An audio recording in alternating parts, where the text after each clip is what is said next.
Өмірі өтіп жатыр талайлардың, өмірін талқылаумен өзгелердің деген сол ғой.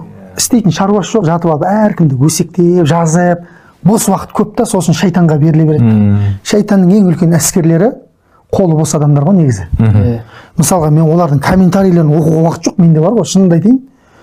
Кітап оқуға уақыт табылмай қалатын кейде да. Олар жатып алып сол шайтанның уасуасында жатыр да.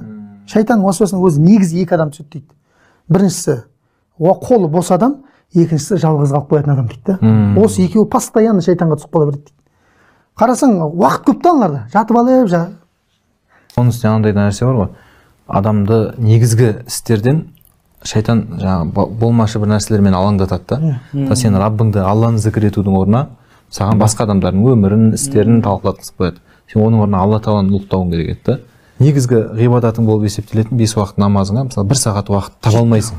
24 сағаттан 1 сағат таба алмайсың. Менде уақыт жоқ дейсің. Бірақ одан басқаның бәріне уақыт бар да. Бірақ шайтан сені сөйтіп алаңдатып, әлек қылып қояды екен да басқа нәрселермен. Қайтадан сол Шафиғидің сөзін айтамыз ғой, сен нәпсіңді шындықпен, ақиқатпен шұғылдандырмасаң, ол сені жалғанмен әлек қылып қояды деген сол ғой. Жаңа айналып келіп біреуді талқылау, біреуді әңгіме қылу дегеннің бәрі сол ауызың зікірмен, жақсы сөздермен, үгіт насихатпен шұғылданбағандығынан ғой. Ол енді тіл деген сөйлеу үшін жаратылған, сөйлейді ғой, не істейді басқа. Комментарийде жазған нәрсе амалдап түрге жазылмайды деп ойлайды ау деймін. Фейк аккаунтмен жазсам жазылмай қалады деп ойлайды. Виртуальный әлеуметтік желі ғой деп ойлайды. Сен қолыңмен жасалып жатқан нәрсенің барлығы жазылып жатыр ғой амалдап түрге.